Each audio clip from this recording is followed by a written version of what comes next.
बिस्मिल्लाहिर्रहमानिर्रहीम। आज chemistry part 1 chapter 5 का लेक्चर 1 जो है ये हम स्टार्ट करने जा रहे हैं। तो चैप्टर 5 एटॉमिक स्ट्रक्चर, जैसे कि आप चैप्टर 1 में स्टार्ट में पढ़ के आए हैं कि डेमोक्राइटस उनके मुताबिक, या आपके पास जो ग्रीक फिलोसफर थे, या आपके पास जो जॉन डाल्टन थ्योरी थी, उनके मुताबिक ये था कि एटम जो है वो इंडिविजिबल है, मजीद मीन्स के आगे डिवाइड नहीं होता। लेकिन मॉडर्न रिसर्च में ये हुआ कि एटम के अंदर मजीद सब एटॉमिक पार्टिकल्स भी होते हैं। तो चैप्टर 5 एटॉमिक स्ट्रक्चर के अंदर बेसिकली हमने 3 चीजें डिस्कस करनी है। कौन कौन सी? पहली ये है कि सब एटॉमिक पार्टिकल्स एटम के अंदर, फिर दूसरे नंबर पे हमने मॉडल ऑफ एटम, और तीसरे नंबर पे मींस के लास्ट पे इसी चैप्टर में हमने देखना है कि डिस्ट्रीब्यूशन ऑफ इलेक्ट्रॉन किस तरह होती है। तो आज पहला जो पार्ट है वो है सब एटॉमिक पार्टिकल्स। सब एटॉमिक पार्टिकल को समझने के लिए आपको एटम का स्ट्रक्चर जो है उसके बारे में इंफॉर्मेशन होनी चाहिए। सपोज ये मीन्स कि आपके पास एटॉमिक स्ट्रक्चर है, आप जानते हैं कि इसके 2 हिस्से होते हैं। मीन्स के ये न्यूक्लियस है और न्यूट्रॉन शेल है, जिसके अंदर आपके पास क्या होते हैं? इलेक्ट्रॉन्स होते हैं। और आपको ये भी पता है कि बेसिकली न्यूक्लियस में प्रोटॉन्स और न्यूट्रॉन्स होते हैं, इनको हम न्यूक्लियॉन्स भी कहते हैं। और यहाँ पे आपके पास इलेक्ट्रॉन्स होते हैं। तो अगर हम बात करें प्रोटॉन, न्यूट्रॉन्स और इलेक्ट्रॉन, तो बेसिकली इन 3 पार्टिकल्स को हम एक स्पेसिफिक नाम देते हैं जो कि क्या कहलाते हैं? Fundamental particles. तो ये आपके पास फंडामेंटल पार्टिकल जो हैं, इन्हीं को इस चैप्टर के अंदर हमने डिस्कस करना है और इन्हीं की डिस्कवरीज, इन्हीं की प्रॉपर्टीज। अब ये जो फंडामेंटल पार्टिकल्स हैं, प्रोटॉन, न्यूट्रॉन, और आपके पास जो इलेक्ट्रॉन है, आया कि इनके अलावा भी कोई पार्टिकल हैं? यस, ये एमसीक्यू में आ जाता है कि आपके पास मोर देन 100 सब एटॉमिक पार्टिकल जो हैं वो मीन्स के मौजूद हैं। अब ये भी क्वेश्चन है कि ये कहाँ पे रिजाइड, कहाँ पे मौजूद होते हैं? तो बेसिकली जो इलेक्ट्रॉन्स के अलावा जितने भी हैं, आप चैप्टर 1 के अंदर बोसॉन, एंटी न्यूट्रिनो वगैरह जो पार्टिकल्स पढ़ के आए हैं, ये ज्यादातर जो है वो न्यूक्लियस के अंदर मौजूद होते हैं। तो ये जस्ट स्ट्रक्चर ऑफ एटम के बारे में थोड़ी सी इंफॉर्मेशन, और सब एटॉमिक पार्टिकल्स क्या होते हैं। आज का हमारा जो मेन टॉपिक है, बेसिकली हमने ये देखना है डिस्कवरी ऑफ इलेक्ट्रॉन या कैथोड रेस।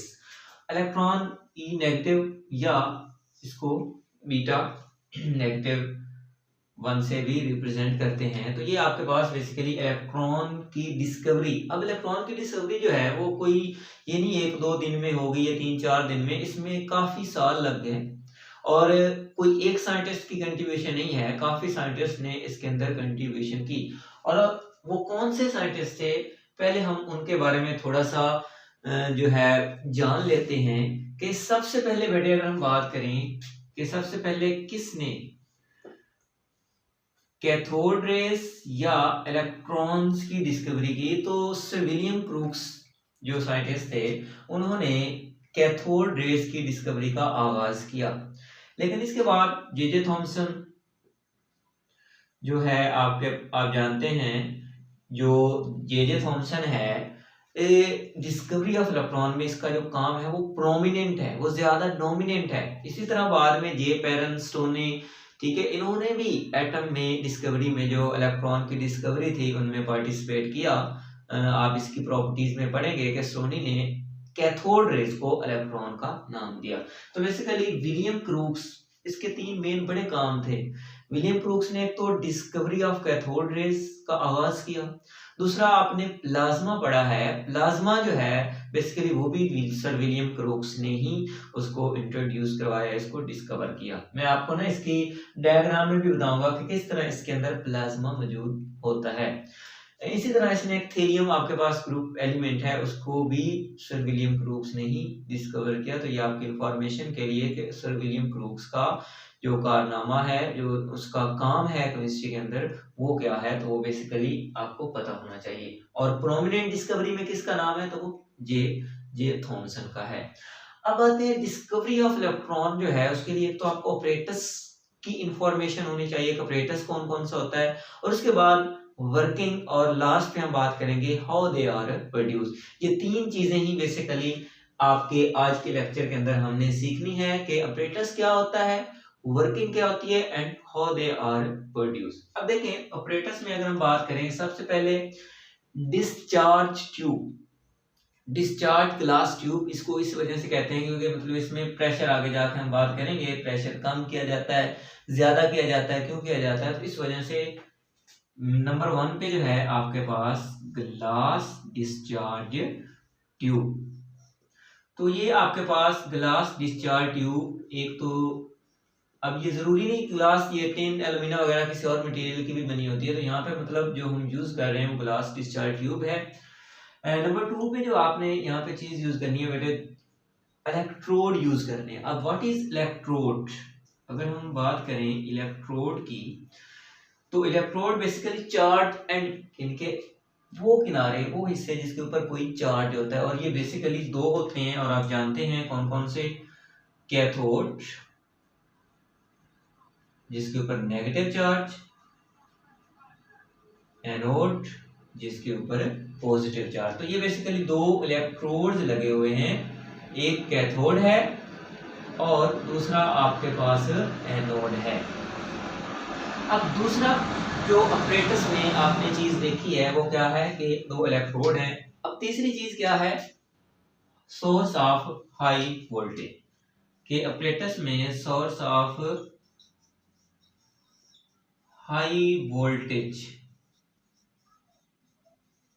अब इसको वोल्टेज प्रोवाइड कितना करना है, मींस के सपोज आपके पास वोल्टेज जो है वो वेरी करता है 5000 से आपके पास 10,000 वोल्ट तक, मींस के आपने उसको वोल्टेज प्रोवाइड करना है। वेरी क्यों करता है ये अभी इसकी वर्किंग में हम बात करते हैं, लेकिन फिलहाल इस ऑपरेटर्स के नाम आपको पता होने चाहिए। अब उसके बाद नेक्स्ट जो है 4 पॉइंट, वो है आपके पास वैक्यूम पंप। अब वैक्यूम पंप जो है ये लगा हुआ है, मींस के आपके पास वैक्यूम पंप का जो काम है ना बेटे, वो ये है कि इससे यहाँ पे इसके अंदर जो एयर्स होती है उसका प्रेशर कम किया जाता है, उसकी जो कंसंट्रेशन है उसको कम किया जाता है, ताकि जब आप इलेक्ट्रोड इसके वोल्टेज प्रोवाइड करेंगे तो उनके अंदर आयनाइजेशन हो सके। और लास्ट पे जो है आपके पास 5, वो है सैंपल आपने कौन सा लेना है। तो सैंपल बेटे आपके पास कोई भी हो सकता है, एयर, कोई भी गैस, इसके हाइड्रोजन, हीलियम, या आपके पास वेपर्स। तो ये बेसिकली ऑपरेटर्स के अंदर आपने याद रखना है कि ऑपरेटर्स क्या होना चाहिए, डिस्कवरी ऑफ इलेक्ट्रॉन्स या कैथोड रेस। तो डिस्चार्ज ट्यूब होनी चाहिए, इलेक्ट्रोड, कैथोड एनोड होना चाहिए, source of high voltage, vacuum pump, और साथ लास्ट पे आपके पास सैंपल जो है इस डिस्चार्ज ट्यूब के अंदर गैस भी हो सकती है, कोई भी हीलियम, नाइट्रोजन वगैरह वगैरह, और एयर, मिक्सचर ऑफ गैसेस आप जानते हैं, और वाटर वेपर्स भी हम ले सकते हैं। इसके बाद यहाँ पे एक एमसीक्यू बनता है, ये शॉर्ट क्वेश्चन बनता है कि ये जो वोल्टेज है जो यहाँ पे हमने इसको प्रोवाइड करना है वो किस चीज पे डिपेंड करेगा। तो वेरी सिंपल, वोल्टेज दो चीजों पे डिपेंड करता है। पहली कि लेंथ ऑफ डिस्चार्ज ट्यूब कितनी होगी, लेंथ ऑफ डिस्चार्ज ट्यूब, कि ये जो डिस्चार्ज ट्यूब है इसकी लेंथ कितनी होगी, लेंथ ज्यादा है कम है वो मैटर करती है वोल्टेज को कि कितना हमने अप्लाई करना है। दूसरी चीज बेटे आपके पास जो प्रेशर है किसके अंदर, इनसाइड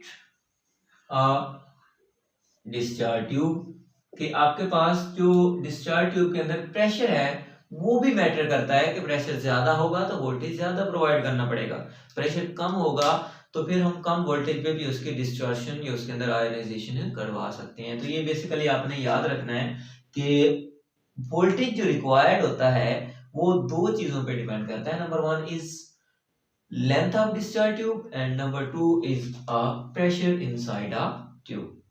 अब आते हैं इसकी वर्किंग पे, यहां तक सिर्फ ऑपरेटर्स क्या होता है अब वर्किंग में बेसिकली तीन चीजें देखी जाएगी, प्रेशर, वोल्टेज और उसका रिजल्ट, उसकी ऑब्जर्वेशन क्या आएगी, उस चीज को हमने देखना है। तो पहले हम इसके प्रेशर कितना है,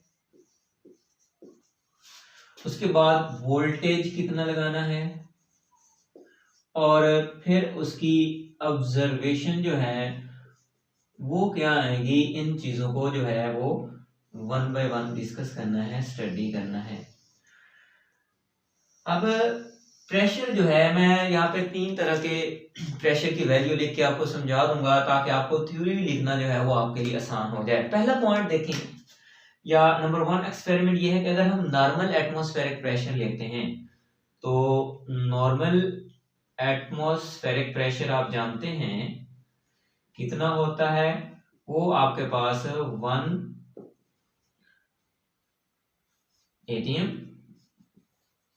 या आप उसको टॉर में भी ले सकते हैं, मिलीमीटर ऑफ मरकरी में भी ले सकते हैं। तो ये नॉर्मल अगर हम एटमॉस्फेरिक प्रेशर लें और साथ में वोल्टेज कितना अप्लाई करना है, वोल्टेज हम यहाँ पे जो है आपको 5000, यानी कि आप अगर अप्लाई करें, जब 5000 वोल्टेज अप्लाई किया जाता है नॉर्मल प्रेशर के ऊपर, तो यहाँ पे जो ऑब्जर्वेशन है आप ये कह सकते हैं डिस्चार्ज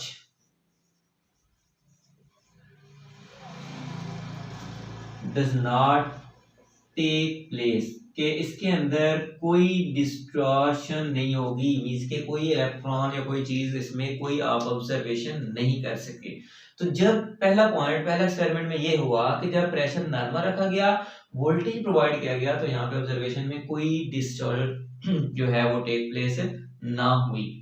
सेकेंड एक्सपेरिमेंट में देखें, आप प्रेशर को थोड़ा सा कम कर दें, कितना, मैं कहता हूँ 0.1 टॉर।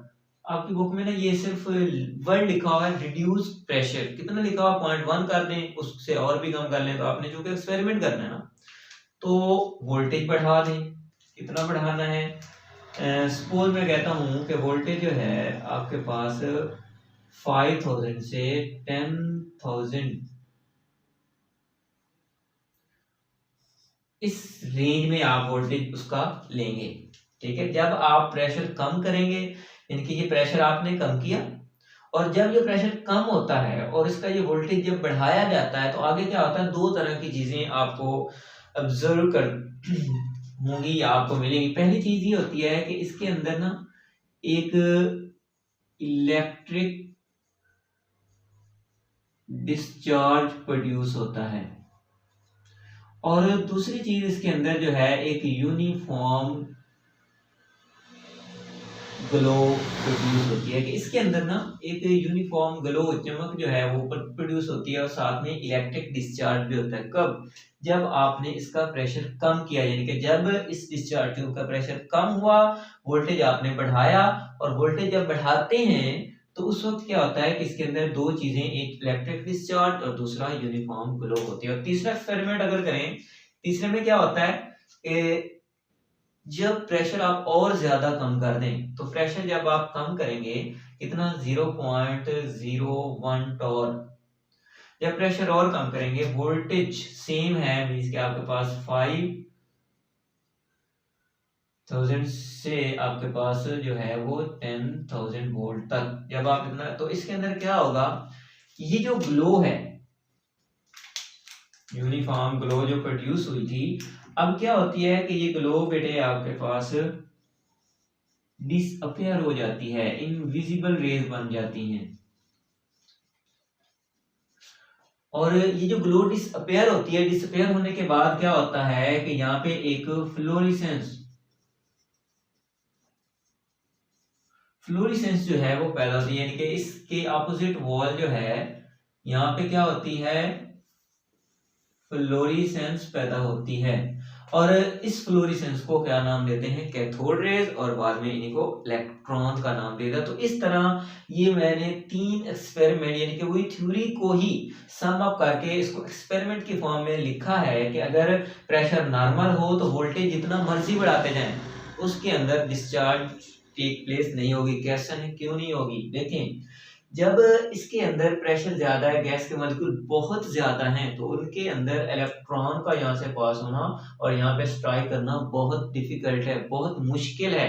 लिहाजा यहाँ पे जब वैक्यूम पंप की मदद से प्रेशर कम किया जाता है, कितना कम, जब प्रेशर 0.01 टार हो और उसके ऊपर ये वोल्टेज प्रोवाइड किया जाए, तब क्या होता है कि इलेक्ट्रॉन की एक रे, यानी कि ये बेसिकली एक रे है, रे और पार्टिकल्स में फर्क क्या होता है? रे में बेसिकली नंबर ऑफ पार्टिकल्स, यानी कि लाइंस में एक रे की फॉर्म में जो है वो ट्रेवल करते हैं और यहाँ पे आके स्ट्राइक करते हैं और इसके अंदर क्या होती है, फ्लोरेसेंस क्रिएट होती है, चमक पैदा होती है और इस फ्लोरेसेंस को इलेक्ट्रॉन्स या कैथोड रेज जो है का नाम देते हैं। तो ये डिस्कवरी ऑफ इलेक्ट्रॉन में बेसिकली जो मेन कंसेप्चुअल पॉइंट है वो ये है कि हमने तो सिर्फ ये देखा कि यहाँ पे इसको वोल्टेज प्रोवाइड किया गया, प्रोवाइड के पहले ग्लो पैदा हुई, फिर और प्रेशर कम किया तो यहाँ पे ग्लो जो है वो डिसअपियर होगी, ये जो इनविजिबल नजर नहीं आ रही थी राइट रेस, ये जाके इस वॉल के ऊपर टकराए तो यहाँ पे फ्लोरेसेंस क्रिएट हुई। तो बेसिकली इन ये जो फ्लोरेसेंस है इसका एक कलर है और ये एमसीक्यूज में आ जाता है कि कलर किस चीज पे डिपेंड करता है। बेटा याद रखें, जब आप glass tube, discharge tube use करेंगे तो इसका जो कलर होगा वो आपके पास ग्रीनिश होगा। इसी तरह आगे आगे मैं ना आपको एप्लीकेशन में भी बताऊंगा कि अगर यानी कि अगर आप मटेरियल चेंज करते हैं अगर, तो आपके पास ये फ्लोरेसेंस का कलर ग्रीनिश है तो मींस के जो मटेरियल है वो ग्लास ट्यूब का है। तो इसी तरह कलर चेंज करने से मटेरियल चेंज करने से इसके अंदर जो फ्लोरेसेंस का कलर है वो भी चेंज हो जाता है। तो अब इसमें एक तो ये शॉर्ट क्वेश्चन के ये एमसीक्यूज के तौर पे आपने